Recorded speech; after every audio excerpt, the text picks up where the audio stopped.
para así lo puedo compartir después en YouTube con ustedes, para los que no estuvieron. Bueno, ahora sí, iniciando sin más la, la clase de repaso de clásicos y de Marx. Vamos a retomar desde lo que dejamos la última clase. David Ricardo, ¿qué se acuerdan de él?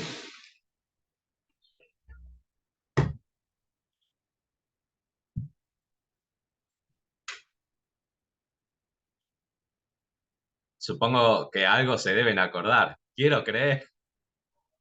Era un diputado inglés. Bueno, muy bien, sí. Y además lo dice la filmina que estás viendo. La filmina se está viendo, ¿verdad? Quiero que- Sí, sí, debe ser. Fantástico. ¿Qué más?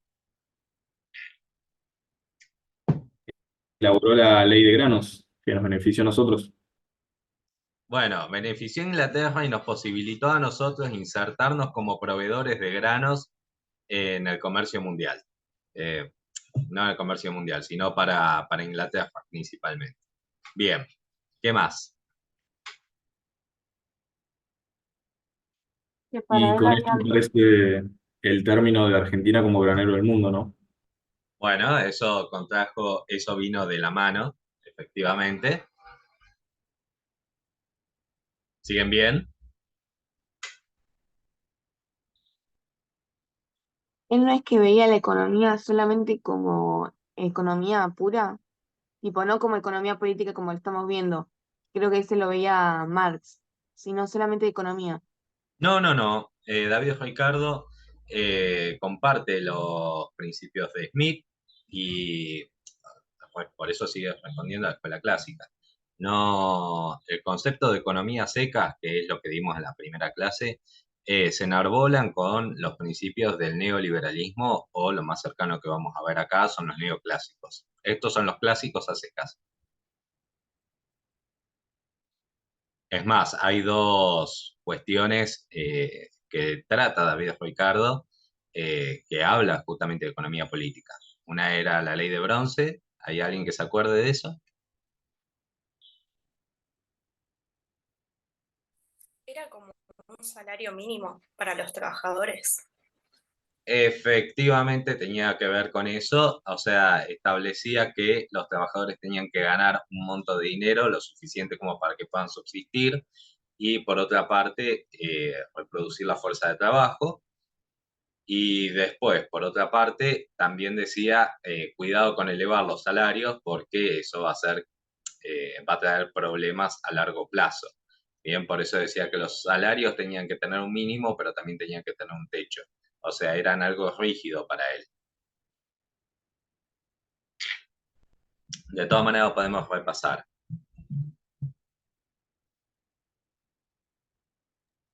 Ricardo dividía las clases sociales en tres, como hacía Smith, creo. El tema de terrateniente, trabajadores y, si mal no recuerdo, la última era capital. Capitalistas, sí, los que aportan el capital. Bien, Exacto. bien. Decía que de esos tres el más importante eran los capitalistas, porque eran los que tenían mayor capacidad de adquisición, o sea Eh, que deberían tener mayor capacidad de adquisición porque luego ellos lo van a invertir. bueno, vamos a reforzar eso, pero vas bien.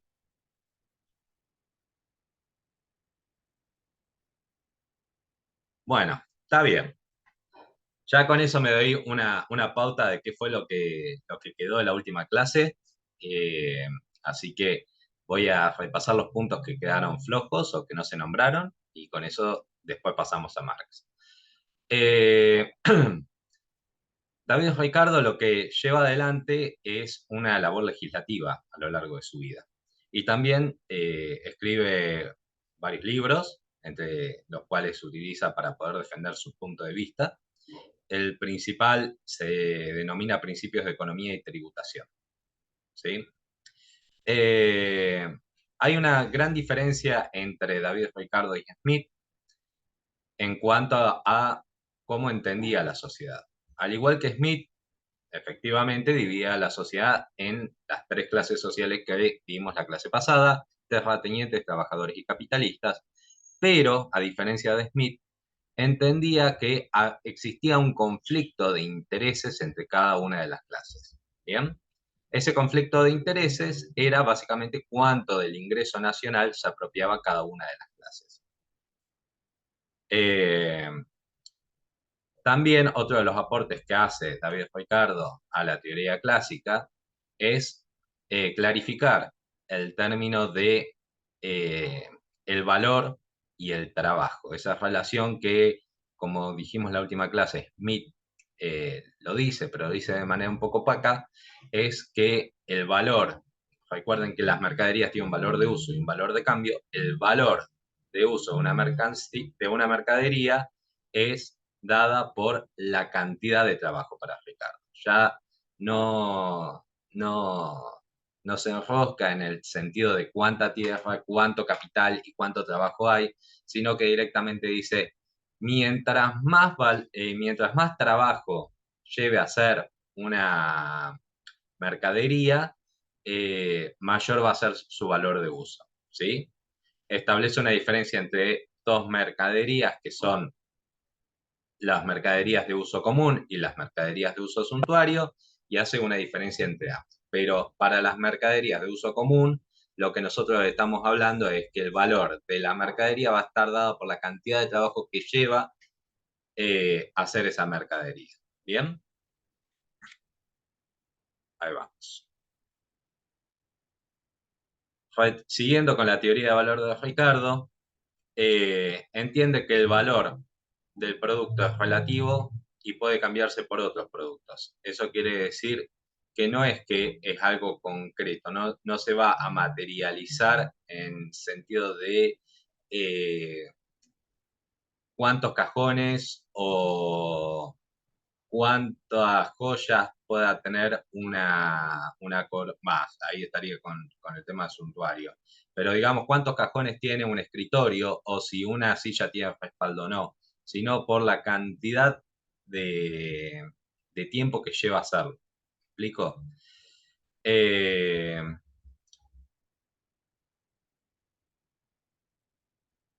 Otro de los elementos que diferencia a Ricardo de Smith es que Smith entiende que la escasez es uno de los elementos que puede determinar el valor en un momento. Eso quiere decir, si falta eh, trigo, ese trigo va a tener un mayor valor para poder eh, representarse en la sociedad. Mientras que para Ricardo no, es la cantidad de trabajo lo que va a determinar cuánto vale ese trigo. Y esto va a tener importancia en lo que se va a denominar la teoría eh, de los valores decrecientes de la tierra, que vamos a ver a continuación.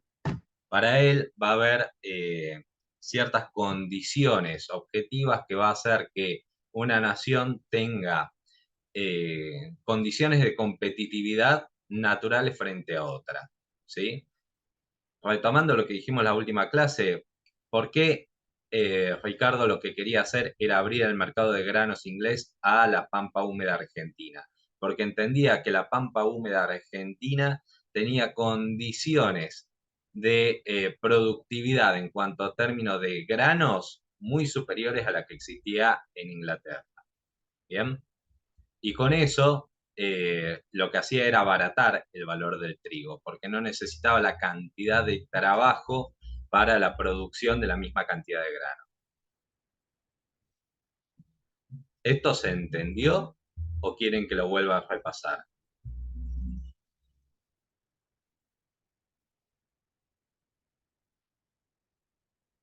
Sí, se entendió, profe. ¿Se ¿Seguro? entendió? Bueno, entonces, podemos decir que el valor de un bien depende de la cantidad de trabajo necesario. Bien, más la cantidad de trabajo adicional incorporado.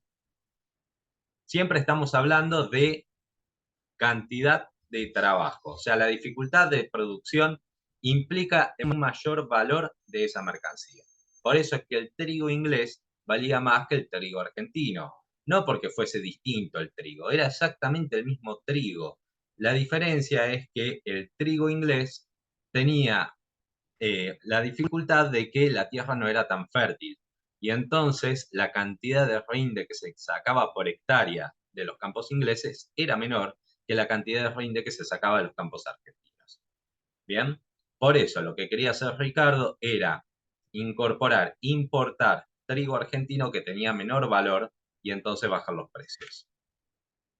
Ahora, toda esta teoría de Ricardo es básicamente para redistribuir el ingreso nacional inglés. Bien, pasar del ejemplo del cuadro 1, donde vamos a tener la participación del trabajo, la renta de capital por partes iguales. Esto es un ejercicio de abstracción, no quiere ya decir que en Inglaterra del tiempo de Ricardo el ingreso estuviese distribuido así. Es simplemente un ejercicio de abstracción para que ustedes vean qué era lo que pretendía. Pasar desde de una apropiación del ingreso del trabajo, la renta de capital, del ejemplo 1 al ejemplo 2, que implica que el capital pase a apropiarse de una mayor cantidad de renta nacional. ¿Por qué estamos utilizando valores teóricos en este ejercicio? Porque lo cierto es que todavía no se estaban, o mejor dicho, no estaba pautados cuáles eran los criterios de medición del ingreso nacional. Cuando veamos la unidad 2, vamos a ver términos como Producto Bruto Interno, Ingreso Bruto Nacional o Ingreso Bruto Interno, donde esos conceptos que ustedes van a tener que estudiar en verdad son acuerdos, son convenios que se llevan adelante a lo largo del mundo para poder decir, bueno, vamos a medir todo lo mismo, ¿bien? Pero en el momento de Ricardo, cuando Ricardo estaba legislando, eso no estaba establecido a nivel global. Entonces, los valores cambian. Y por eso es que prefiero utilizar un concepto abstracto, como el que están viendo ustedes en sus pantallas en este momento, para entender cuál era la lógica de Ricardo. Establecer una mayor apropiación del ingreso nacional por parte del capital frente a las otras dos clases sociales, los trabajadores y los terratenientes. Bien, esto lo tenía armadito para repasar lo que es la ley de hierro, ley de bronce. Ya lo estuvimos viendo, establece un máximo y un mínimo, y con eso básicamente lo que hace es establecer, vuelvo atrás con la filmina, establecer un margen de apropiación por parte del trabajo limitado. O sea, no se podía aumentar el salario por más de un límite superior, pero tampoco un mínimo. Y por último, establecer un límite a la apropiación del capital o del ingreso por parte de los terratenientes con dos medidas. Uno era abaratando los alimentos y segundo, disminuyendo o limitando la cantidad de alquiler que podían obtener los terratenientes frente al capitalista, que es el último punto que ustedes están viendo. ¿Por qué hace esto?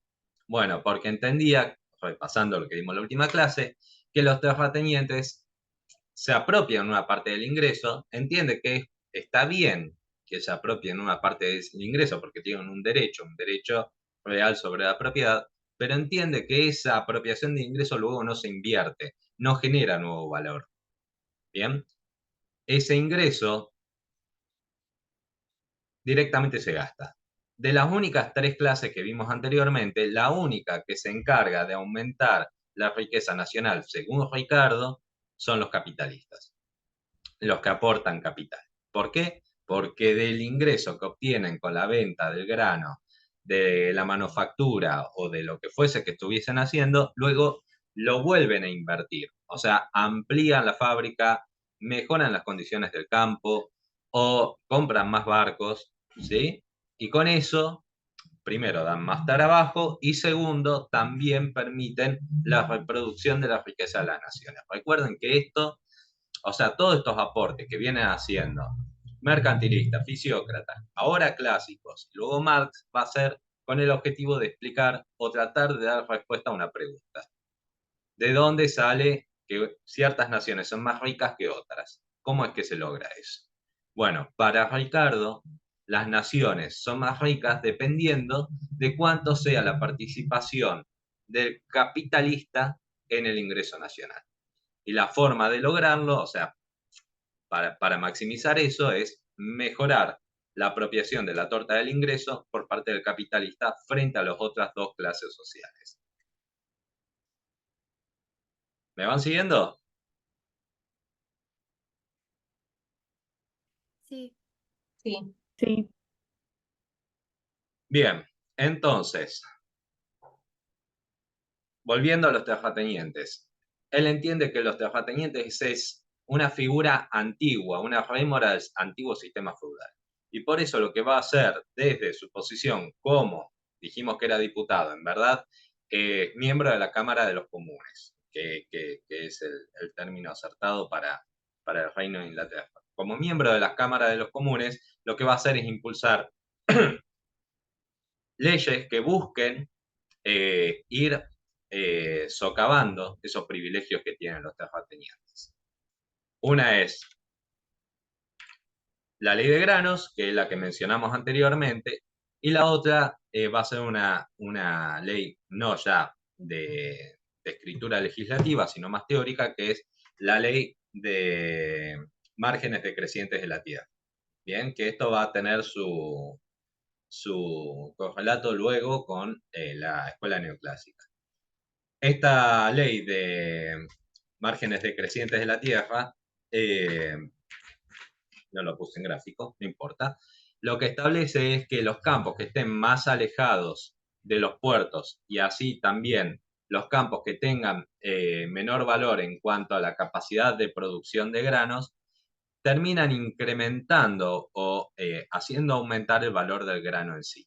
¿Por qué? Porque la cantidad de tierra es limitada y entonces, no bien la población empieza a crecer, la única forma que tiene el reino de Inglaterra para evitar que haya una hambruna general es ampliando la frontera agroganadera. Eso quiere decir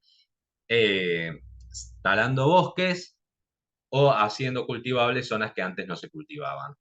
¿Y cuál es el problema con esas zonas? Que bueno, rinden menos, que se puede sembrar y se puede cosechar una menor cantidad de grano. Entonces, lo que dice Ricardo, que a través de este crecimiento de la población, lo que se está haciendo es aumentar la cantidad, o sea, aumentar el precio del grano, porque recuerden que para Ricardo el valor de la mercancía, no de la mercancía es con mar, el valor de la mercadería va aumentando acorde a la cantidad de trabajo que cada mercadería lleva a producir. ¿Bien? Y que ese trabajo no es un trabajo concreto, sino es un trabajo en general. Mientras más trabajo requiera la producción de granos, por más allá de que haya campos que sean más fértiles que otros campos, ¿sí? Lo que va a suceder es que en el mercado el valor del grano va a subir igual, ¿bien? Porque todo va a como a una gran pileta de precios para Ricardo. Y si sube el precio del alimento, del grano, de donde se saca la harina, de donde se hace el pan, ¿qué es lo que va a terminar sucediendo? ¿Se acuerdan la ley de bronce? Bueno, para que las clases populares puedan subsistir, quiere decir que los salarios van a tener que aumentar. ¿Por qué? Porque el grano cuesta más. Bien, como está sucediendo ahora con la inflación de alimentos en la Argentina. Como la comida cuesta más y vos con el salario lo que haces es comprar comida, vestimenta, lo que se necesita para poder subsistir, en verdad el salario cada vez te alcanza para menos. Y si vos querés mantener la ley de bronce, quiere decir que los salarios aumentan. ¿Y quién paga los salarios según David Ricardo?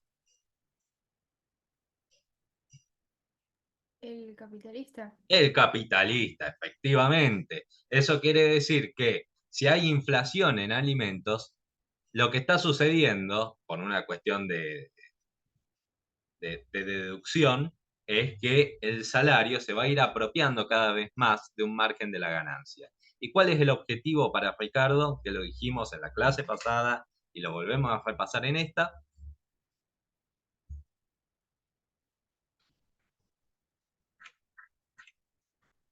¿Cuál es el objetivo de Ricardo? Que lo Yo no dijimos la clase. estuve, pero creo que sería minimizar los costos. Bueno, Podemos decirlo así, pero también, más ampliamente, lo que quiere hacer, vean la filmina que les estoy pasando, es El aumentar la capitalista apropiación gane del más. exactamente, aumentar la apropiación del ingreso por parte del capitalista. Así de simple. Bajando el impacto de los salarios. ¿Por qué? Porque se van a abaratar los alimentos, por un lado, y segundo, también bajando el coste de la renta, poniendo límites a los derechos de los terratenientes. Ahí quedó un poquito mejor explicado lo que busca hacer Ricardo.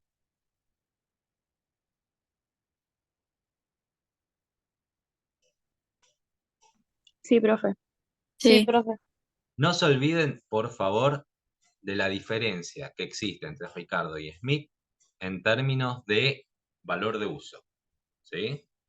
Recuerden que Smith entiende que es una participación de las tres clases sociales en un proceso productivo, mientras que Ricardo lo que dice es que directamente es la cantidad de trabajo necesario para la elaboración del bien. ¿Sí? Hay una gran diferencia en eso, porque uno va a permitir este planteo, que es la diferencia en cuanto a apropiación del ingreso, y el otro va a establecer un mundo ideal donde todo está en equilibrio. Sé que suena a algo hilado muy fino, pero hay una gran diferencia entre lo que plantea Smith y Ricardo. Por más allá de que sean clásicos, por más allá que ambos defienden la teoría objetiva del valor, entienden que el valor surge, uno, del trabajo, pero de la participación de los demás. Ricardo entiende que surge directamente del trabajo, de la cantidad de trabajo necesario para poder llevar adelante ese bien, más el trabajo adicional que se le incorpore. ¿Se entendió? Sí, sí. Sí, profe. Muy bien. Ahora vamos entonces al tema que íbamos a dar hoy, que es Smith. Dame un segundito.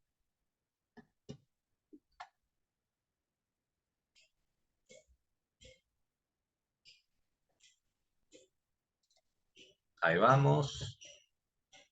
Ustedes, si no entienden, o sea, sé que lo di muy rápido a esto, pero bueno, si no entienden algo, me paran. Bien, prefiero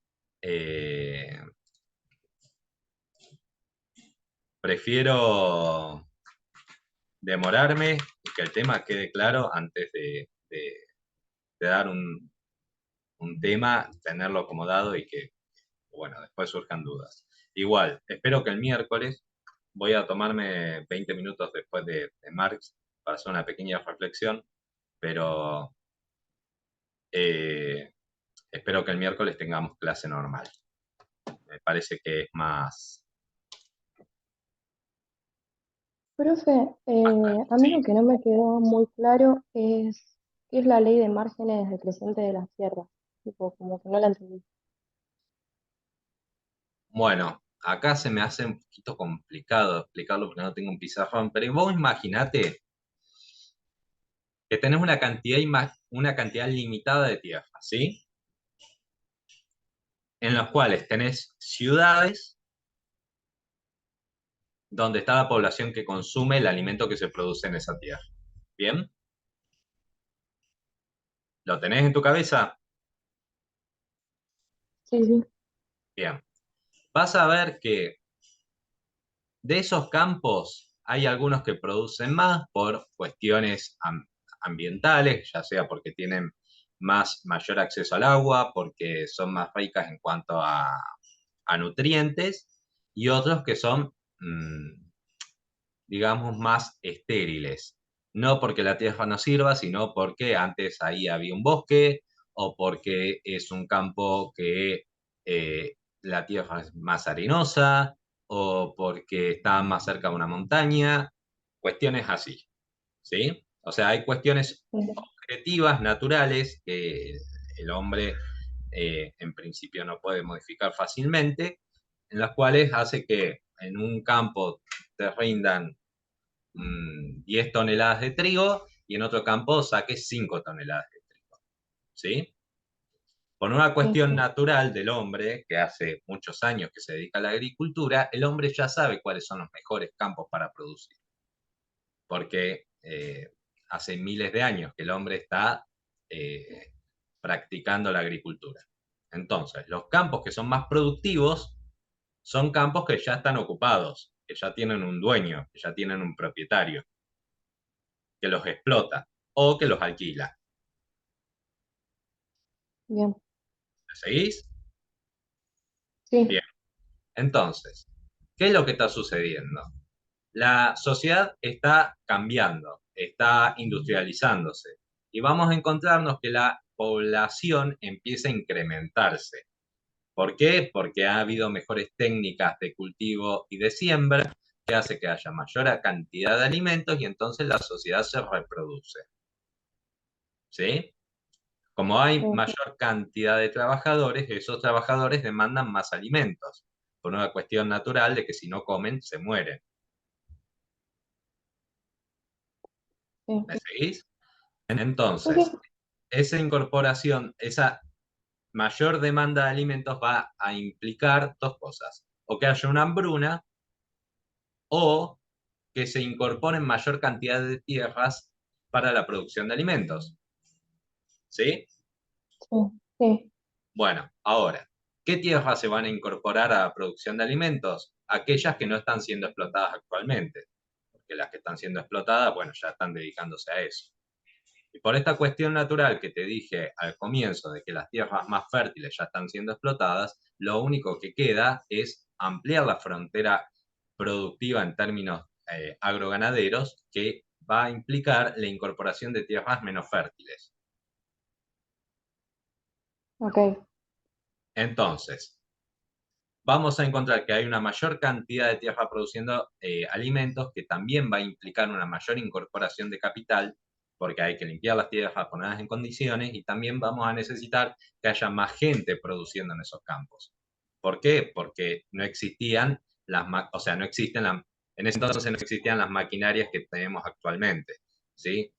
O sea, sí, los campos eran sembrados y cosechados por mano de obra viva. Y esos granos no van a ser la misma cantidad que los granos que se sacan de las tierras fértiles. Entonces, vamos a tener una mayor incorporación de capital y una mayor incorporación de fuerza de trabajo, no, de trabajo, a una mayor cantidad de campos. Pero vamos a ver que lo que rinde en esos campos es menor en comparación con los campos fértiles. ¿Me seguís? sí, Bueno, ahora, para la teoría de David Ricardo, eso quiere decir que esos granos extra de trigo van a tener una mayor cantidad de trabajo necesario para ser producidos. ¿Me explico? sí, ya me Bien. Y eso va a implicar que esos granos encarezcan la producción total de trigo, porque te recuerdo que el trabajo no era un trabajo diferenciado grano por grano, sino de la cantidad de granos que se producían en el mercado inglés en ese momento. bien, Bien, entonces, frente a eso, lo que sucede es que aumenta el precio de los alimentos. ok, Yo sé que vamos pasito a pasito. Prefiero ir a pasito de bebé, pero para que vaya quedando. sí, sí, sí, sí, ahí estoy entendiendo. Frente a esa inflación de alimentos, lo que va a proponer Ricardo es abrir los mercados de trigo a naciones que comparativamente, ¿sí?, tengan beneficios de producción frente al campo inglés. Ok, Y ahí es donde entramos nosotros, con la yes, pampa húmeda. vale, Entonces, cuando nosotros incorporamos el grano que se produce en la Argentina, ¿qué es lo que estamos haciendo?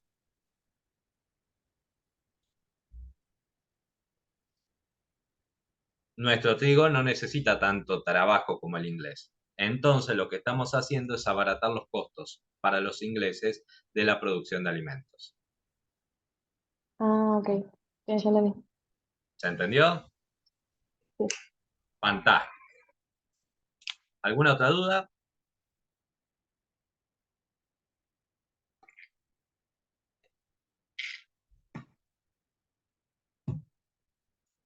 Bueno, ¿están viendo la filmina de Marx? Sí, Tengo profe. Sí, sí. el chat. Déjenme ver. Hola, profe. ¿Cuál era la forma en que Ricardo quería cumplir con su objetivo? Bueno, lo expliqué a esto, creo. Martina, eh, ¿quedó explicado?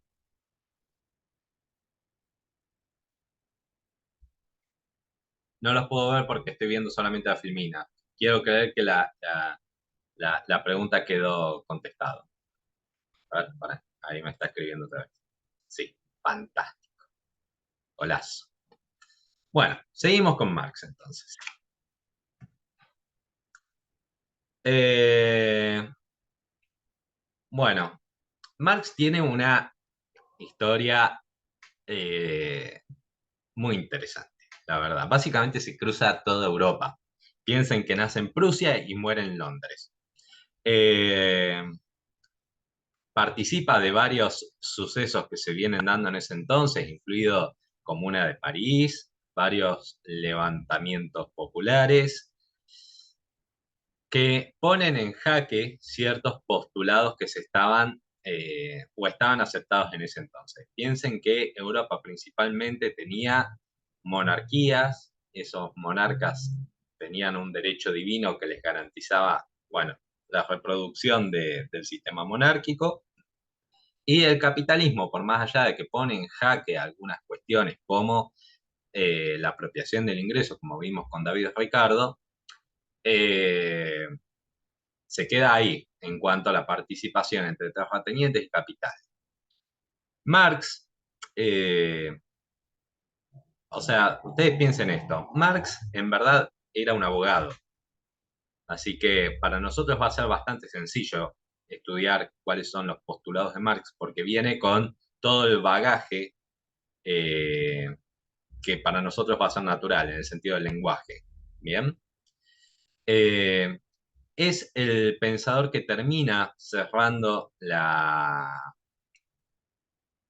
teoría objetiva del valor, porque como ya vimos, eh, tanto los mercantilistas como los fisiócratas entendían que había un crecimiento del valor.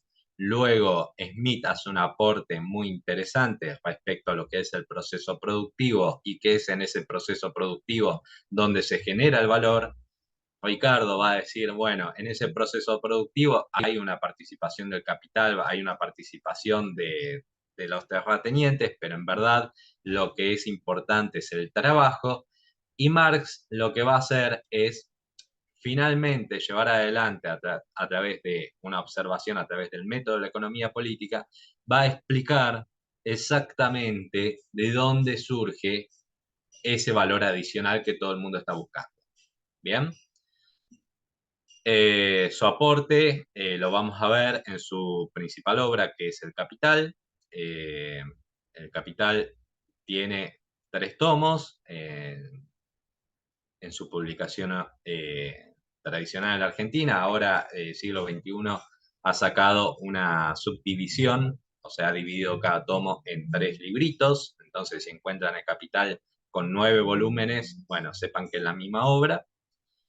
Y por último, también, aunque ya lo adelanté en otras clases, Marx va a ser el que se va a encargar de nombrar no a una, sino a 3 escuelas. Le va a decir a todo lo que le escuchaban antes que yo, están los clásicos, de ahí sale el nombre escuela clásica. Soy Marx y los que me siguen la posición del marxismo.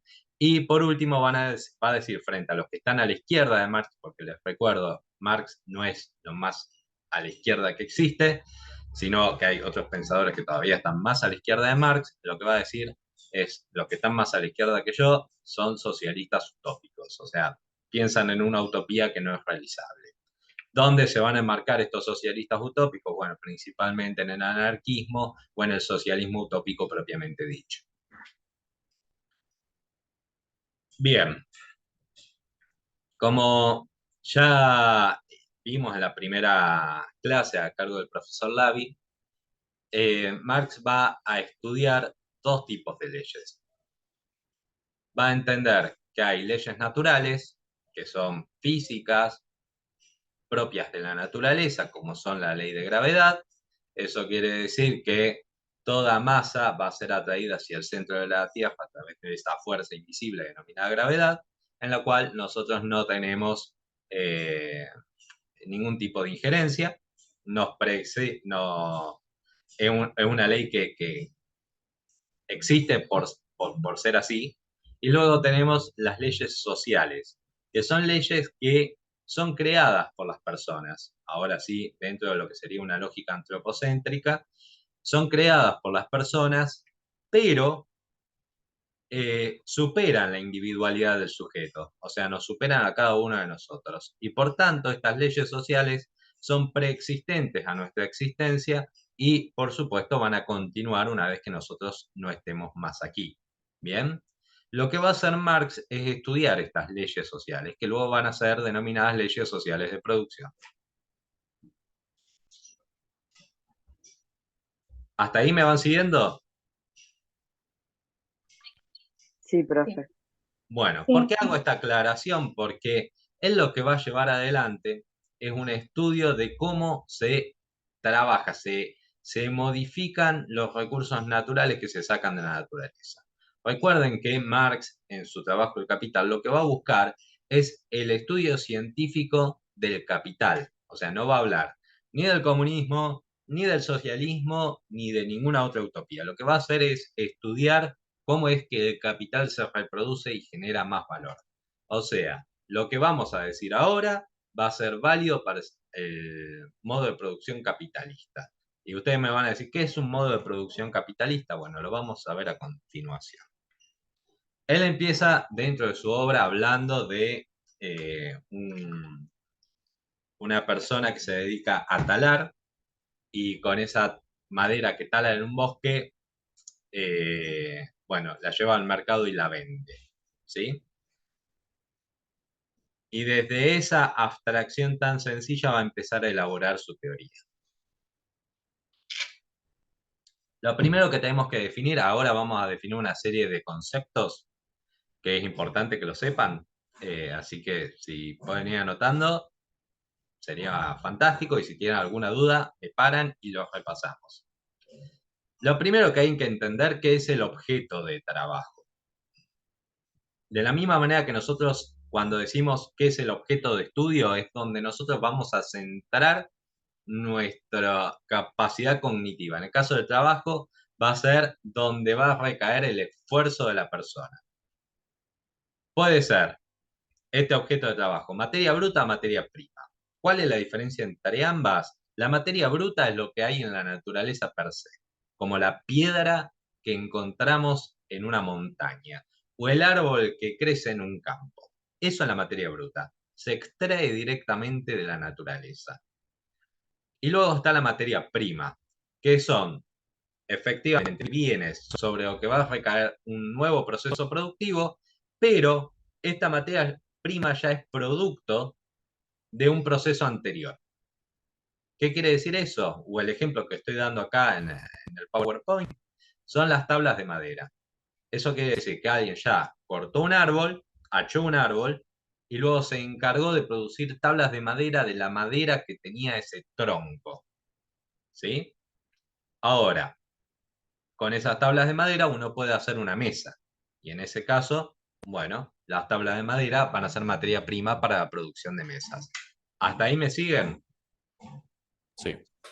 Bien. Sí. Además, nos vamos a encontrar con otro concepto, que son los medios de trabajo. ¿Qué es un medio de trabajo? Bueno, los medios a través de los cuales se va a llevar adelante el trabajo. Como verán, los conceptos son bastante intuitivos. No hay mucha dificultad para poder ver qué es lo que hay detrás del concepto. Los medios pueden ser directos o indirectos. ¿Qué sería un medio directo? Una herramienta o una maquinaria, ya pensando más en la actualidad. Ejemplo, vos querés fabricar una mesa. Ya tenés una materia prima, tablones de madera. Y entonces, ¿qué es lo que tenés que hacer? Tenés que armar la mesa. Para eso tomás un martillo y clavos. Y con eso lo que vas a hacer es sujetar los tablones de madera para darle forma de mesa. En ese caso, podemos entender que tanto el martillo como los clavos son medios directos de trabajo. ¿Se entiende? Yo voy pasito a pasito. Quiero creer que se Sí, entendió. se entiende. Se entiende. Y luego tenemos los medios indirectos del trabajo. ¿Qué quiere decir indirectos? Bueno, que son necesarios para que se lleve adelante el trabajo en sí, pero que no va a aportar estrictamente valor al bien. ¿Cómo va a ser eso? Bueno, por ejemplo, el galpón donde yo estoy fabricando la mesa, ¿sí?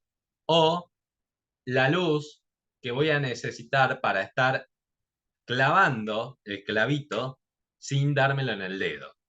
Bien, son aportes que se van a dar al trabajo, pero que no van a sumar al trabajo final en sí. Por eso se llaman indirectos. ¿Seguimos? Sí. Sí. Sí, sí. Bien. Entonces, repasando, tenemos los medios de trabajo más el objeto de trabajo. ¿Se acuerdan de esos dos conceptos, verdad? Medios de trabajo y objeto de trabajo. ¿Se lo acuerdan? Sí, Sí, sí, Ahí sí. sí, va. sí. Bueno, esa suma de esos dos objetos va a dar paso a lo que se denominan medios de producción.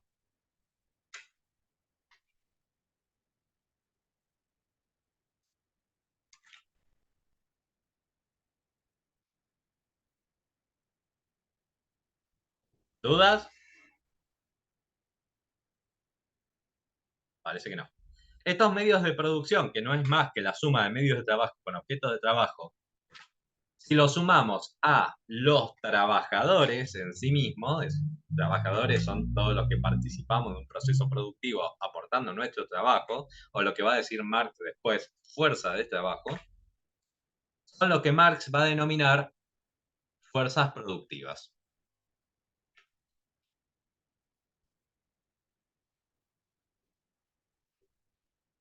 Yo voy despacito. ¿Se sigue?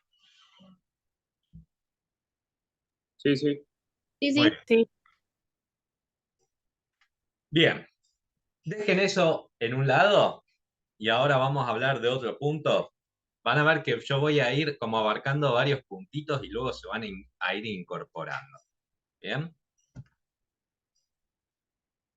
Dejen las fuerzas productivas de un lado. Y ahora vamos a centrarnos en otro concepto, que son las relaciones de producción. ¿Qué son las denominadas relaciones de producción? Son la forma en cómo se lleva adelante la producción en sí misma, la situación de las clases sociales durante esa producción y por último, la distribución de los productos que son frutos de esa producción.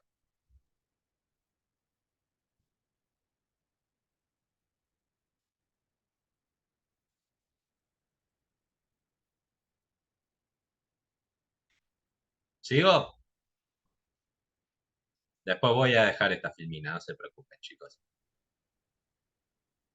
Sí. Bueno, sí, dentro de lo que sería la forma de producción de los medios de producción nos encontramos trabajo asalariado y propiedad privada. Fíjense que son dos elementos de carácter jurídico. Uno es la posibilidad de una persona de apropiarse de algo, propiedad privada. Este mate es mío y por tanto no es de ninguno de ustedes.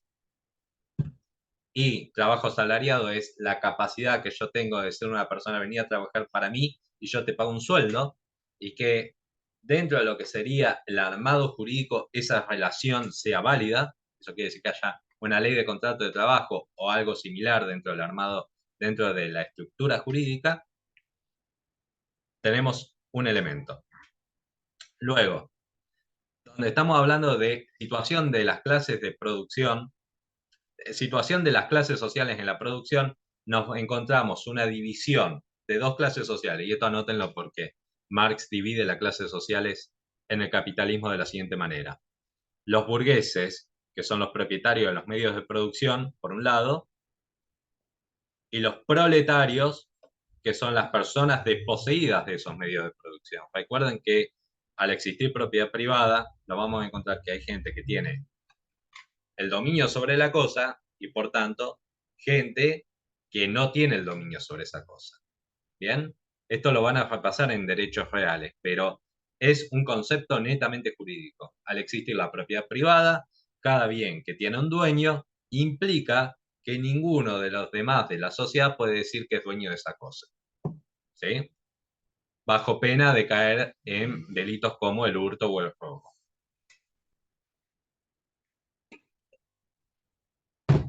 Ahora, cuando existe la propiedad sobre los bienes de producción, sobre los medios de producción, implica, y ahora voy a ir para atrás con la filmina para que entiendan la dificultad que existe con esto. Los medios de producción quiere decir que uno es propietario sobre el objeto donde se lleva adelante los trabajos y sobre los medios que se llevan adelante el trabajo. Eso quiere decir que si yo quiero armarme mi escritorio y ya todos los bosques tienen dueño y todos los talleres de escritorio tienen dueño, yo no me puedo armar un escritorio. ¿Se entiende?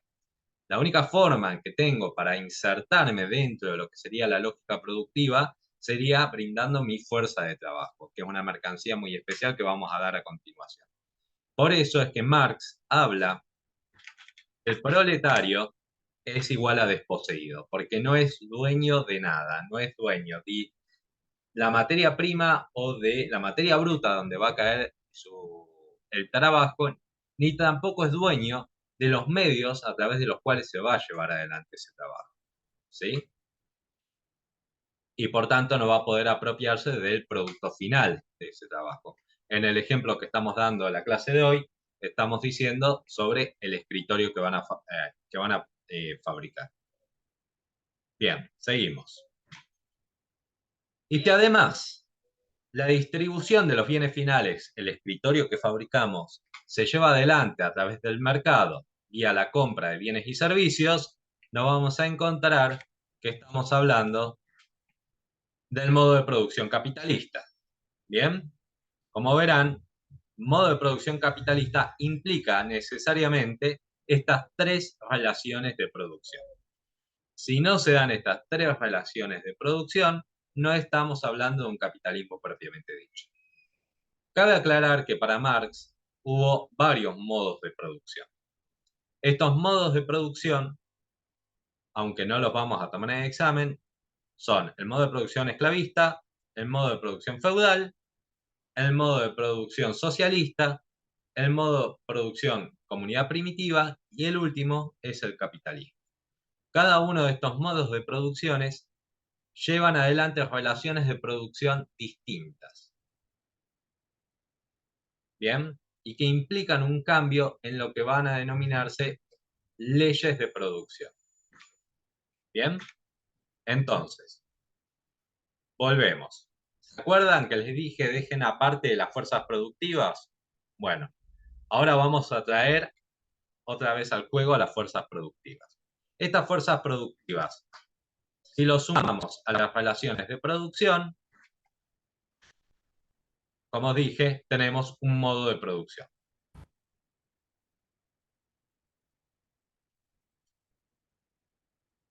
¿Bien?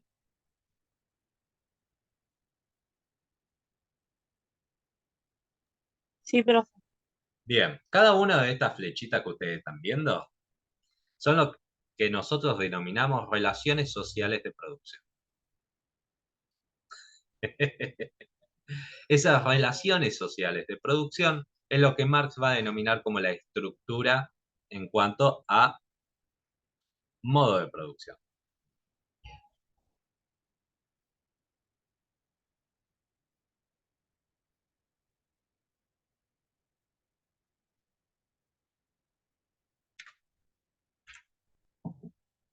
¿Se entendió? Podemos volver para atrás si quieren. ¿Se entendió? Profe, una pregunta. Muy bien, dime. O sea que para Marx solo había dos clases sociales que serían burgueses, que son los dueños, y el proletariado serían los que trabajan para los burgueses. Los proletarios son la clase desposeída, que la única forma que tienen de participar de este modo de producción es vendiendo su fuerza de trabajo. Bien. Y si no tenían trabajo, ¿también se consideran proletariado? ¿Qué pasa si no trabajaban? Me dirás vos. Bueno, a ver, en un modo de producción capitalista estable, va a pasar lo que sucede actualmente, que es, si vos no trabajás, no tenés un ingreso. Y si no tenés un ingreso, ¿qué es Claro. lo que sucede? No como, Y si no comés, me muero. efectivamente. Cuando el modo de producción capitalista se estaba instaurando y todavía había conflictos dentro de lo que sería, o sea, conflictos más importantes de lo que nosotros estamos teniendo actualmente, es cuando se sacan otras herramientas por parte del Estado, como es la persecución de pagos y rufianes, que lo vamos a dar en la unidad 4, también lo vamos a dar en la acumulación originaria de capital, donde básicamente el Estado, utilizando su fuerza punitiva, lo que va a hacer es obligar a la gente a participar de este modo de producción. ¿Sí? Sí, bueno, gracias, profe. Bien. Seguimos con los conceptos. Vieron que yo estuve tratando de utilizar forzosamente el concepto de mercadería. Eso es porque hay un concepto que ustedes van a tener que saberse con Marx y que es el que se va a utilizar de Marx en adelante, que es el concepto de mercancía. A partir de ahora, los bienes y servicios que cumplan con los tres requisitos de la mercancía, sí o sí le vamos a tener que decir mercancía. ¿Qué es una mercancía? Bueno, es cualquier bien o servicio que es producto del trabajo humano, que tiene la capacidad inherente de satisfacer una necesidad y está destinado al intercambio.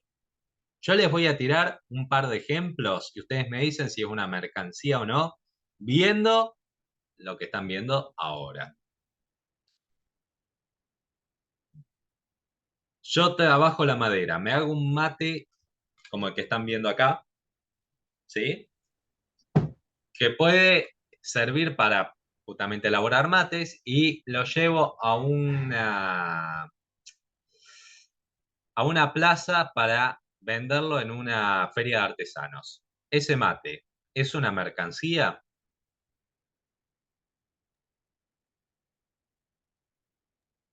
Sí, ¿Por qué? O sea, porque, no me lo digan como perdón, está la filmina, sino explíquenmelo en el ejercicio que les acabo de dar. Objeto y porque es medio de producto trabajo. de trabajo humano, porque lo hiciste vos.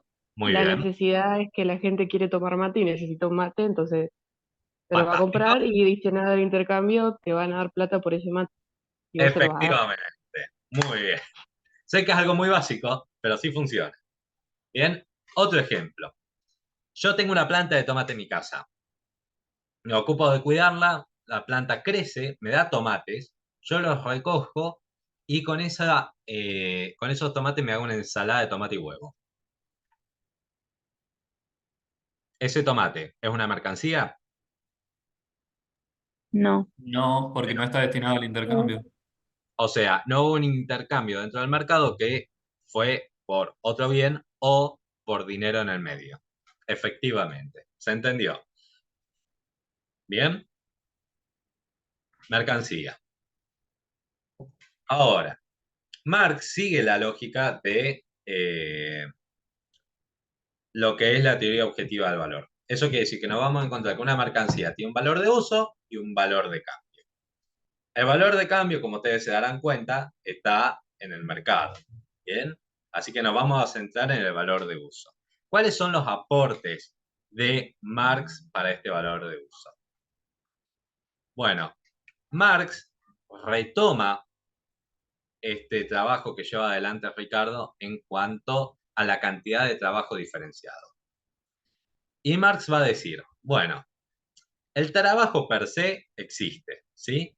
Pero nos vamos a encontrar que el trabajo se tiene que diferenciar en cuanto a la cantidad de trabajo que se le dedica a la elaboración de un bien, como puede ser el trabajo que yo le dediqué para elaborar este mate, como también, o sea, va a decir valor de trabajo concreto, que es la elaboración de este mate, y el valor de trabajo abstracto. Después voy a profundizar eso, que es la cantidad de trabajo que se utiliza para la elaboración de todos los mates. ¿Bien? Pero vamos a dejarlo ahí. Vamos a tener la cantidad de trabajo y también por los materiales y medios de producción en general. Recuerden, materiales son objetos de trabajo y medios de producción en general pueden ser directos o indirectos. ¿Bien? Ahora, el valor de los bienes está dado por el trabajo, dice llanamente. El trabajo abstracto, humano, indiferenciado, sea el conjunto, o sea, el trabajo puede ser abstracto, que es el trabajo humano indiferenciado, o sea, el conjunto de la sociedad para elaborar mates, que se va a entender como el trabajo socialmente necesario para la producción de un determinado bien. ¿Qué estoy diciendo acá? Que trae mucha confusión. Ustedes piensen esto. Volvemos al ejemplo de los escritorios. ¿Se acuerdan cómo Ricardo pensaba que se elaboraban los escritorios y cómo es que esos escritorios terminaban teniendo un valor de uso, ¿verdad?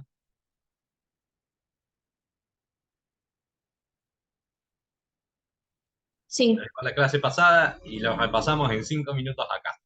Bueno, Marx le va a dar una vueltita a tuerca y va a decir, el trabajo abstracto es aquel trabajo que toda la sociedad destina a la elaboración de escritorios. Les voy a tirar un ejemplo para que vayan entendiendo.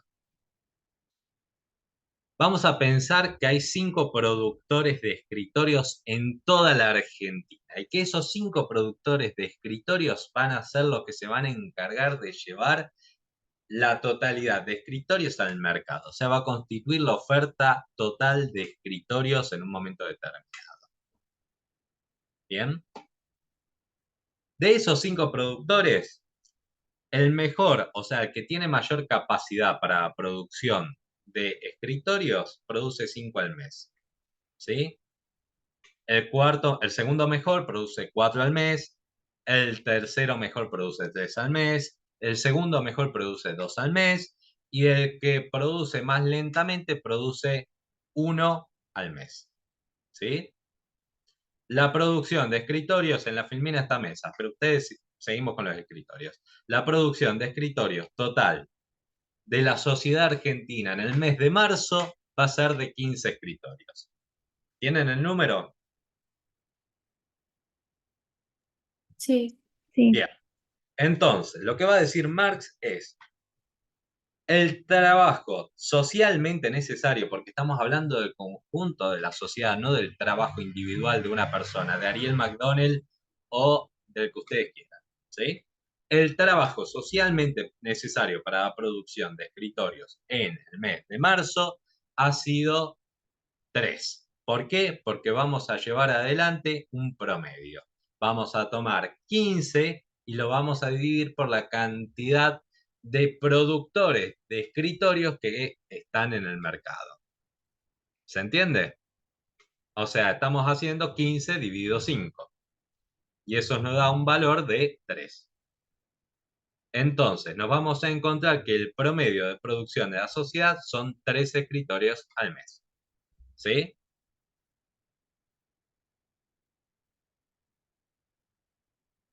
Sí. Ese es el valor socialmente necesario. O sea, lo que vamos a ver en el valor de uso, que luego va a tener su contraparte en el valor de cambio. Ustedes me van a decir cómo es que funciona eso. Bueno, vos cuando vas al mercado, no vas a ir diciendo, che, ¿cuántos escritorios hiciste este mes? Ah, hiciste uno solo. Bueno, entonces te lo voy a pagar más. O no vas a ir diciendo, ah, che, mirá la cantidad de escritorios que fabricaste en un mes. Entonces te lo voy a pagar más barato porque tenés muchos escritorios. A ustedes como consumidores, lo que van a hacer es ver cuál es el precio que más les conviene para la adquisición de un escritorio. Entonces nos vamos a encontrar que estos 5 productores van a entrar en competencia dentro de lo que sería el mercado. Y ahí los precios, para poder vender ese escritorio, tienen que ser similares. Conclusión, el que produce 5 escritorios al mes se va a ver beneficiado por la productividad que tiene y entonces le va a permitir incorporar mayor capital en la próxima vez que haga escritorios. Y la persona que hace un solo escritorio al mes puede subsistir o puede fundirse, dependiendo cuánto sea el precio que tenga ese escritorio en un momento determinado. ¿Sí? O sea, el precio de los escritorios no va a depender en el mercado de la cantidad de trabajo per se por escritorio, sino del tiempo socialmente necesario para la producción de todos los escritorios en un momento determinado. ¿Me expliqué? Sí, Bien. Esto siempre dentro de la lógica capitalista de producciones de bienes en masa. No estamos hablando del escritorio artesanal del artista Dalí en, no sé, en Barcelona. Bien, estamos hablando de bienes comunes de uso. ¿Sí? Bienes en principio de calidad similar. Bien. Seguimos con los conceptos de Marx. Bueno, estamos jugados con el tiempo, pero vamos. Marx, además, en su obra va a llevar adelante la conceptualización de lo que actualmente es algo muy natural, que es el concepto del dinero. ¿Qué es el dinero? Bueno, para Marx, mejor dicho, no solamente para Marx, es un aporte que hace Marx, pero luego vamos a utilizar todos los demás. El dinero no es nada más ni nada menos que un intermediario en el intercambio de mercancías. Como pueden ver en los gráficos que tienen las filminas, vamos a encontrarnos el ejemplo de un trueque, que es el primer ejemplo, y luego el intercambio con el dinero como intermediario. O sea, en el ejemplo del trueque nos vamos a encontrar que el intercambio de una mercancía por mercancía 2 puede ser similar en el menor de los casos o puede ser que beneficie o perjudique a alguno. Y eso tenía dificultades a la hora de llevar adelante el intercambio. Entonces, la incorporación de este intermediario que se va a denominar dinero va a facilitar el intercambio entre mercancía 1 y 2. ¿Por qué? Porque en caso de que uno esté vendiendo una mercancía que tiene un mayor valor en dinero, va a permitir la acumulación de ese dinero por parte del vendedor de la mercancía 1 frente a la mercancía 2. ¿Sí?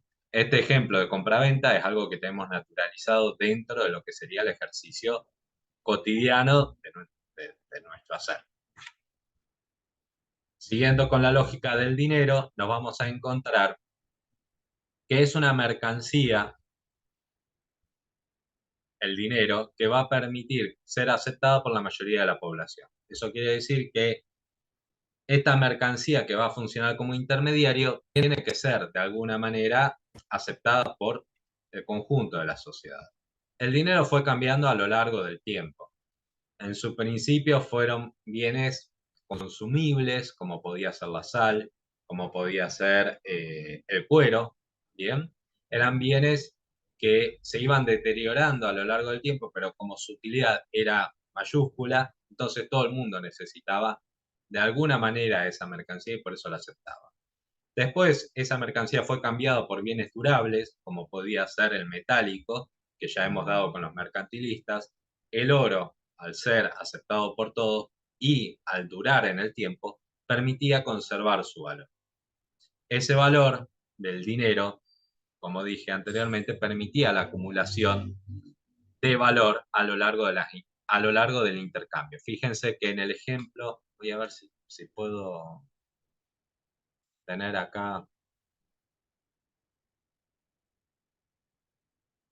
Disculpen. Bueno, no me acuerdo cómo se sacaba el puntito rojo para que ustedes vean lo que estoy viendo, pero a ver si me deja notar. En el primer ejemplo, a ver, ¿será este? Bueno, no importa.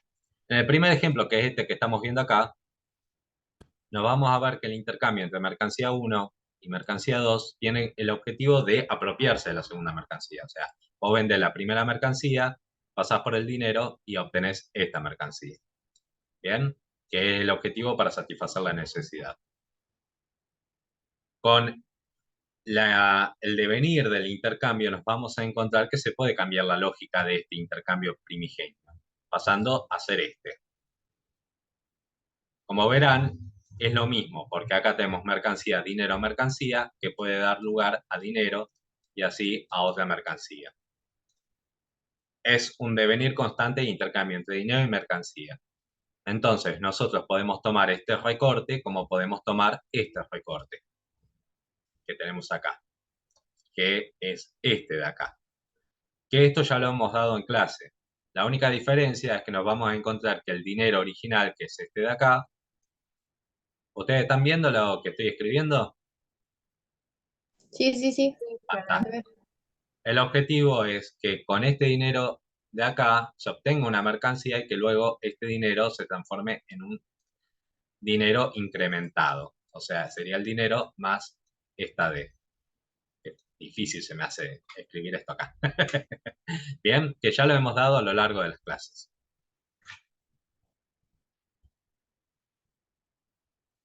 Bueno, ahora no me deja pasar la Filipina.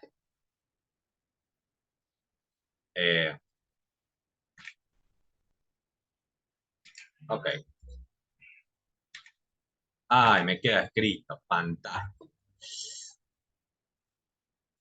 Muy bien. Eliminamos todo. Ahí está. Bueno, ya está. Seguimos. Si es que me deja, claro está. Ahí vamos. Ahora, dentro de lo que sería esta lógica de intercambio entre mercancía y dinero, nos vamos a encontrar que hay una mercancía que es extraña, que es rara, que no cumple con los requisitos de las demás mercancías.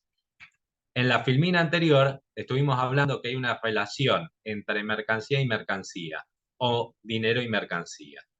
Bien, uno intercambia mercancía por una cantidad de dinero y, bueno, obtiene lo que paga por ella.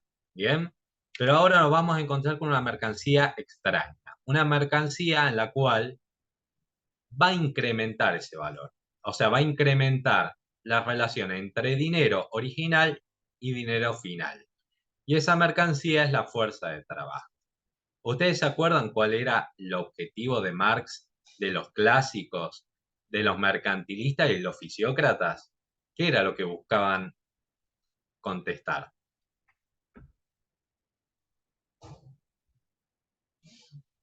Porque algunas naciones son más ricas que otras. Efectivamente. ¿De dónde sale esa riqueza? ¿De dónde se obtiene? Bueno, Marx, llevando adelante todo un proceso de abstracción, se va a dar cuenta que en verdad esta riqueza, que va a pasar a ser general, va a pasar a ser social, se obtiene de la diferencia entre el valor de uso y el valor de cambio de una mercancía en concreto. Bien, valor de uso es la capacidad de satisfacer una necesidad de una mercancía, valor de cambio es lo que se obtiene en el intercambio. ¿Sí? ¿Y cuál va a ser esa mercancía? La fuerza de trabajo. ¿Cuál es el valor de uso de la fuerza de trabajo?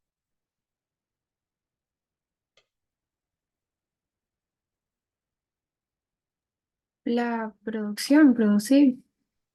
Como hemos dicho anteriormente, si vos sos un burgués o un capitalista, vas a contratar trabajadores con el objetivo de que trabajen para vos. ¿Sí? No, tengo dudas, profe. Sí, sí. Bien. Y con esa producción, o sea, con ese trabajo, vos vas a obtener un producto final. Ese producto final, podés llamarlo escritorio, podés llamarlo mesa, podés llamarlo mate, lo que vos quieras. Pero, debido a que hay algo que se denomina ley de contrato de trabajo, si vos adelantaste el capital y pagaste los salarios, te quedás con el bien final. ¿Sí? Vos tenés una empresa, contratás trabajadores con el objetivo que esa empresa produzca un bien o un servicio. ¿Y quién lo vende después? ¿Los trabajadores o el que es dueño de la empresa? El dueño. El dueño de la empresa, naturalmente. ¿Bien? Entonces, el valor de uso para la fuerza de trabajo, que va a ser una mercancía más para Marx, es la generación de bienes y servicios. ¿Y el valor de cambio de la fuerza de trabajo cuál va a ser?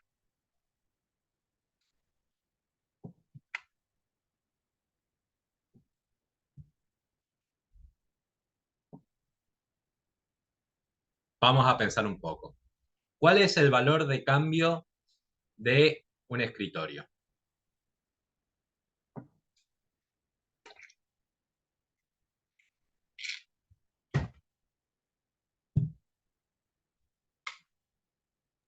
El precio se materializa cuando lo compran, no lo venden El más. precio, efectivamente, que va a poder ser superior o inferior dependiendo de las relaciones, el juego entre la oferta y la demanda. Si tengo un montón de escritorios y los llevo al mercado y no hay tanta demanda, eso quiere decir que generalmente el precio de los escritorios va a bajar, pero el valor de cambio se materializa en el acto de compraventa. ¿Sí? Te pago 10.000 pesos por un escritorio. Valor de cambio del escritorio, 10.000 pesos. ¿Sí? Ahora, en la fuerza de trabajo, ¿cómo se va a determinar el valor de cambio de la fuerza de trabajo? ¿En qué Con la mercado? remuneración. ¿Cómo? Salario. En el salario, efectivamente. En lo que pague el propietario de los medios de producción a los trabajadores. ¿Sí? Y eso nosotros lo denominamos salario. No solamente nosotros, lo denominan los clásicos, Smith, Ricardo, lo denomina también Marx, y después lo vamos a ver en los neoclásicos y Keynes como factor trabajo. O sea, vos vas a trabajar con el objetivo de que te paguen un sueldo. Y ese sueldo es lo que te permite subsistir. ¿Sí? Lo que va a decir Marx es, hay una relación entre el valor de uso y el valor de cambio de las mercancías. La cantidad de trabajo es lo que va a determinar, o mejor dicho, la cantidad de trabajo socialmente necesario es lo que va a determinar el valor de un bien. ¿Sí? Pero la fuerza de trabajo es lo que cambia esa relación. No hay una relación directa o similar, mejor dicho, entre el valor de uso y el valor de cambio, sino que el valor de uso va a ser mayor que el valor de cambio. Eso quiere decir que el trabajador va a recibir una contraprestación distinta al beneficio que va a obtener el burgués o el propietario de los medios de producción. ¿Sí? Por eso es que va a ser una diferencia entre dos capitales. O sea, ahora cuando nosotros estemos hablando de... ¿Se acuerdan que nosotros con Smith estuvimos hablando de proceso productivo? Y que ese proceso productivo era la suma de trabajo, eh, renta y capital. Bueno, Marx va a hacer otra ecuación. Va a definir o va a decir que el proceso productivo va a ser el resultado, la suma entre lo que él va a denominar capital constante y capital variable. ¿Por qué le llama capital? Porque es el monto de dinero que el capitalista va a tener que adelantar para que se lleve adelante la producción. ¿Me van siguiendo? Sí. Bien. El capital constante, como dice su nombre, te vuelvo a decir, los conceptos de Marx son bastante transparentes. Lo que va a hacer el capital constante es transmitir total o parcialmente su valor al producto final. ¿Por qué digo total o parcialmente? Porque va a haber bienes que se van a consumir durante el proceso productivo, ejemplo, tablas de madera para poder fabricar una mesa, ¿sí? Se consume la tabla de madera para dar lugar a la mesa, como va a haber otros bienes que no se van a consumir en su totalidad, por más allá de que se desgasten. Ejemplo, el martillo que vos usás para clavar los clavos para armar la mesa. ¿Se entiende? No vas a consumir la totalidad de la durabilidad del martillo durante la elaboración de la mesa. Bien, es cierto que va a haber se va a degradar el martillo por el uso, bien, pero seguramente te va a durar para la fabricación de varias mesas, ¿sí? Y es así a lo largo de la producción de todos los bienes. Por eso es que el capital constante nos vamos a encontrar una subdivisión. Capital fijo, que es este que va transmitiendo parte de su valor al producto final, pero no se consume. Bien, ahí nos vamos a encontrar edificios, maquinarias, herramientas o bienes que sean durables. Y luego lo que va a denominar capital circulante. Todo esto es capital constante, ¿eh? El capital circulante es el compuesto por materias primas o bienes de carácter consumible. Como ustedes ya habrán visto, no sé si ya tienen obligaciones, pero las cosas de carácter consumible son aquellas que a lo largo de un uso se eliminan. ¿Bien? Por eso es que lo llama así, carácter consumible. Ejemplo, cuando nosotros nos alimentamos, supongamos que estamos comiendo una costeleta, nosotros estamos consumiendo la costeleta. Ese bien se extingue una vez que nosotros hemos terminado de comer. ¿Bien? Transmite el total de su valor en ese acto. ¿Sigo? Sí, profe. Como no le estoy viendo la cara, no sé si se va entendiendo o no. Yo cuando estoy en clase con ustedes me doy cuenta al toque si se me va entendiendo. Pero bueno, por eso es que pregunto tanto. Y luego tengo capital variable. ¿Cuál es el capital variable? La fuerza de trabajo. Que a diferencia del capital constante, va a incorporar un valor adicional a la retribución de la fuerza de trabajo, o sea, al salario. Ese valor adicional, Marx le va a dar un nombre, que es valor adicional. O en términos de Marx, plus valor. Valor mayor. ¿Me explico? Este plus valor, nosotros lo vamos a denominar plusvalía.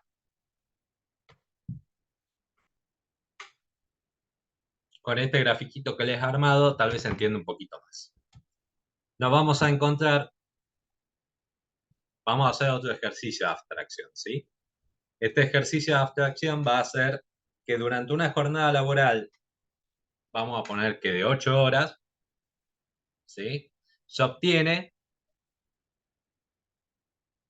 un producto que vale 100 pesos, ¿sí? Vamos a ir con números redondos para que se entienda. La cantidad de capital constante que se va a tener que incorporar, ya sea fijo o variable, tiene un valor de 50 pesos. ¿Me siguen? La Sí. cantidad de salario que se va a pagar a los trabajadores es de 25 pesos. Por eso es que nos vamos a encontrar que el capital variable le suma al 50 pesos del capital constante 25 pesos más. ¿Sí? Bien, y nos vamos a encontrar que hay una cuota de plusvalía, una tasa de plusvalía del 100%. Eso quiere decir que la cantidad de dinero que se adelanta en capital variable va a ser igual a la cantidad de plusvalía obtenida, o sea, se obtiene el doble.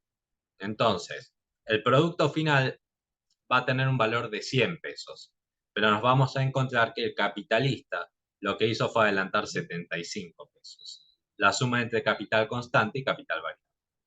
Bien, ese plusvalor que va de 75 a 100 pesos es lo que se va a denominar plusvalía y lo que va a terminar generando un nuevo valor. ¿Lo están viendo? Sí. Bien. Como vemos, bueno, esto es la tasa de plusvalía del 100%, esto lo dejamos. Vamos a encontrarnos que a lo largo de una jornada laboral de 8 horas, el capital variable, suponiendo que seguimos con esta tasa del 100%, va a requerir solamente la mitad de la jornada laboral. ¿Sí? Es un ejemplo para ir concretizando un poquito más. Si ustedes ven que a lo largo de una jornada laboral se obtiene un producto final de 100 pesos, quiere decir que capital variable aportó 25 pesos sobre el total y la plusvalía aportó el 25%, el 25 pesos del restante. ¿Se entiende? O sea, capital variable más plusvalía aporta un total de 50 pesos al producto final. ¿Sigo? Entonces, tomando este ejemplo, voy a escribirlo acá porque si no, no se va a entender. Acá. Ahora nosotros lo que vamos a hacer es tomar esto. ¿Bien? Esto de acá, capital variable más plusvalía. Si nosotros hacemos un recorte de esto, nos vamos a encontrar ¿vuelven? Que a lo largo de la jornada laboral de 8 horas, acá un ejemplo de 8 horas puede ser más o menos, la cantidad de tiempo necesaria para pagar los salarios, que es el capital variable, estos salarios, ¿sí? Es la mitad de la cantidad de tiempo que se necesitó para producir el bien final, que esto daba igual a 100 pesos. ¿Sí? Entonces, Profe, no, sí. para sacarme la duda, a ver si entendí.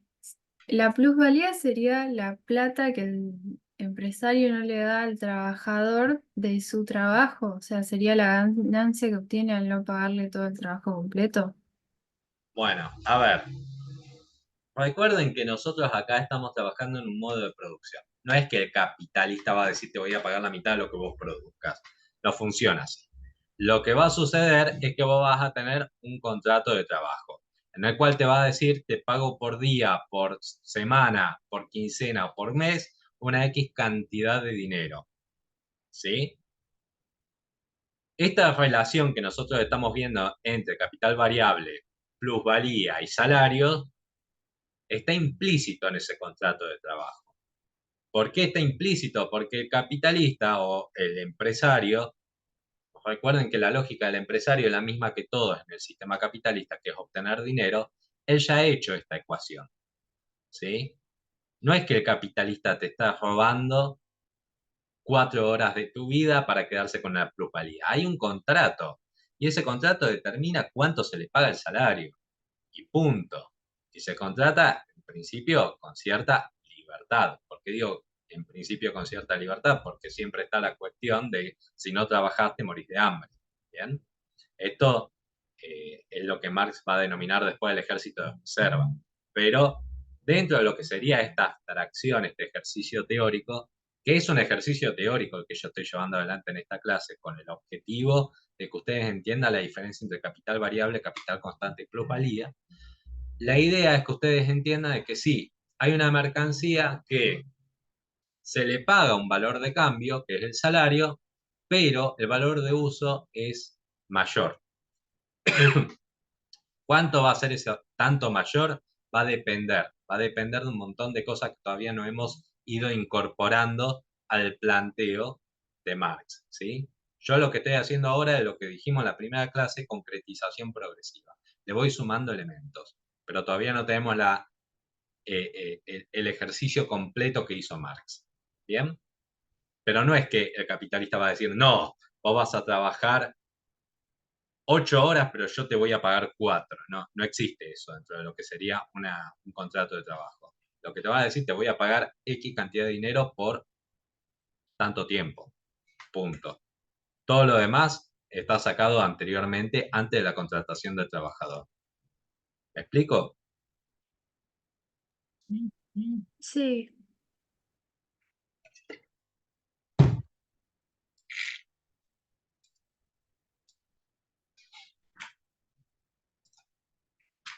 ¿Cómo vamos de tiempo? Bueno, entonces, la plusvalía, que es esta adicional que estamos mencionando, para Marx se diferencia de 3 tipos. La plusvalía relativa, la plusvalía absoluta y la plusvalía extraordinaria. Y ahora es donde se empieza a complejizar un poquito más. Porque vamos a ver que con la incorporación de capital, puede ser que una jornada de trabajo tenga mayor productividad que otra. Esto lo vamos a retomar con Taylor, Ford y demás en la unidad 3. Pero básicamente la plusvalía relativa implica la incorporación, ya sea de maquinaria o de una mejor organización de trabajo, que hace que un trabajador a lo largo de una misma jornada laboral, entiéndase 8 horas, produzca más. ¿Sí? Quiere decir que un trabajador, pongamos, que produce una mesa o un escritorio, con la incorporación de una nueva maquinaria tal vez produce 2 escritorios. ¿Sí? Y eso implica una mayor ganancia para el capitalista o para el burgués. ¿Por qué? Porque, bueno, recuerden que luego va a llevar esas mesas al mercado y con eso va a obtener una ganancia. ¿Sí? Ahora, ¿por qué Marx llama a esta incorporación de capital o una mejor organización del trabajo plusvalía relativa? Porque si un capitalista lo puede llevar adelante, los otros los van a ir copiando, por una cuestión que Smith ya lo había dicho, que es la competencia. Al haber competencia, todos van a intentar vender la mayor cantidad de bienes, de mercancías, para obtener la mayor cantidad de ganancias. Y entonces, como está esa competencia, el que produzca más y más barato va a tener un beneficio por sobre los que no lo hacen. Y con eso, recuerden que el objetivo es quedarse con la mayor cantidad de dinero posible, lo que termina haciendo es mejorar su competitividad frente al otro. Si alguien innova en el proceso productivo y le va bien, lo que va a suceder a lo largo del tiempo es que todos los que hagan ese mismo bien, como puede ser una mesa, lo van a terminar copiando. Y como todos lo copian, bueno, ese beneficio originario va a terminar diluyéndose, porque todos van a estar haciendo lo mismo de la misma manera. Por eso es que Marx lo llama plusvalía relativa. Es relativa porque te va a durar un tiempo, pero luego se va a acomodar el mercado. Y lo que va a terminar sucediendo es que el tiempo socialmente necesario para la producción de mesas o escritorios va a disminuir. Y entonces, como el tiempo socialmente necesario disminuye, el valor de ese bien en concreto en el intercambio se va a abaratar. ¿Por qué? Porque hay mayor oferta. Y eso implica, bueno, que el precio baja. ¿Se entiende? Sí. Sí, sí. Bueno, de todas maneras, el miércoles lo podemos repasar. Quédense tranquilos. Bueno, luego tenemos la plusvalía absoluta. ¿A qué llama plusvalía absoluta Marx? Bueno, básicamente al aumento de la jornada laboral. ¿Qué quiere decir esto? Que se amplía la cantidad de horas que una persona está trabajando. Eso quiere decir que en vez de trabajar 8 horas, tal vez trabaja 10 horas. Bien, hace horas extra. Ahora, ¿por qué lo llama plusvalía absoluta? Bueno, porque recuerden que la plusvalía sale del proceso productivo. Eso quiere decir que si amplías el tiempo de producción, nosotros nos vamos a encontrar con que básicamente se abarata, o sea, se produce más, pero esa plusvalía se va incorporando. Hay alguien que me escribió acá. Disculpe, profesor, me tengo que retirar la llamada. Escuchen, yo lo que voy a hacer acá es básicamente guardar la gente participante y entonces voy a tomar asistencia yo. No es que voy a tomar asistencia así de manera oral. No se preocupen por eso. ¿Bien? Y sí, ya tengo que estar dando por terminado. Termino con plusvalía y nos vemos el miércoles. Bien, entonces tenemos plusvalía relativa, plusvalía absoluta que implica ampliar la jornada laboral y por último, la última plusvalía, la plusvalía extraordinaria, que es una plusvalía que no tiene nada que ver con la organización del trabajo ni nada que ver con la planificación por parte del capitalista, sino circunstancias aleatorias o de fuerza mayor que termina generando que un capitalista obtenga un beneficio adicional. El ejemplo que yo siempre doy en las clases es una inundación que hubo en China allá por el 2008, una inundación muy grande que destruyó, o sea, China fabrica la mayoría de lo que serían los dispositivos flash de memoria, lo que se denomina pendrives. Bueno, había 5 fábricas de pendrives en China. Hubo una gran inundación en China que terminó destruyendo 4 de esas 5 fábricas. Quedó un solo fabricante de pendrive en todo el mundo.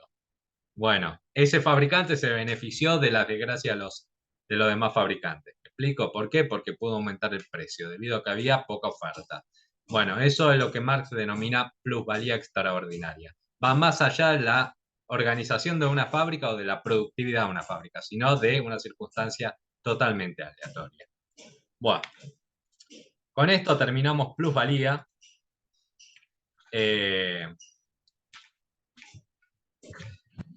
Me queda explicar plusvalía y ganancia y con eso terminamos Marx. Terminamos el miércoles. Gente, antes que nada,